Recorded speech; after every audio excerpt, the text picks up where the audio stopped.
कोई सरकार किसी की भी स्वतंत्रता को नहीं दबा रही। देश हित पर अगर कभी कोई उंगली उठेगी या देशवासियों के हितों पर अगर कभी कोई उंगली उठेगी तो उस पर ये सरकार कभी खामोश नहीं रहेगी। हर राज्य एक जैसा हो, एक परिवार में हर बच्चे भी तो एक जैसे नहीं होते ना, कईयों को ज्यादा अटेंशन की जरूरत पड़ती है। बिहार पिछड़ा राज्य है, ये बात किससे छुपी हुई है? कोई सरकार किसी की भी स्वतंत्रता को नहीं दबा रही। और मैं बार बार इस बात को हाईलाइट नहीं करना चाहता, बट ये लोगों का कोई हक ही नहीं है किसी की भी स्वतंत्रता के ऊपर चर्चा करने का। ये वही लोग हैं जिन लोगों ने इमरजेंसी लागू कर सबकी आवाजों को दबाने का काम किया था, देश को बंदी बनाने का इन लोगों ने काम किया था। हैविंग सेड दैट, ये जिस व्यक्ति की बात कर रहे हैं उसकी सोच का कोई समर्थन करे मुझे नहीं लगता।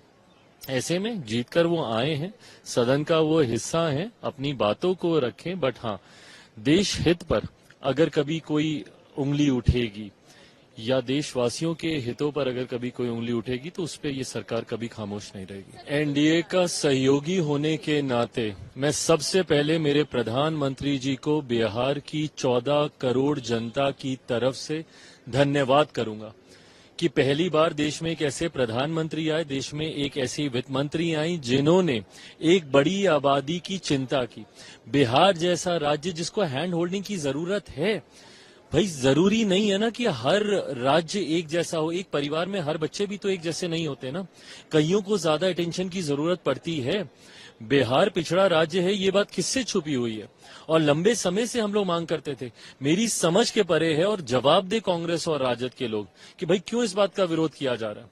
आज अगर बिहार को अगर हैंड होल्डिंग की गई है, बिहार के लिए अगर सहूलियतें दी गई हैं, तो इस बात से राजद और कांग्रेस के लोग किस मुंह से जाएंगे? ये लोग अभी अगले साल ही बिहार में चुनाव है, किस मुंह से जाएंगे ये लोग बिहार में वोट मांगने? और ये वो राज्य हैं जिनकी लंबे समय से मांग रही है। हम लोग लंबे समय से विशेष राज्य के दर्जे की हम लोग मांग करते रहे, बट हम लोग इस बात को भी जानते हैं कि जो प्रावधान है आज की तारीख में, संभवतः उसके तहत तुरंत हम लोग को स्पेशल कैटेगरी स्टेटस नहीं मिल सकता है। पर जब तक नहीं मिल सकता, स्पेशल पैकेजेस भी तो मिलने चाहिए।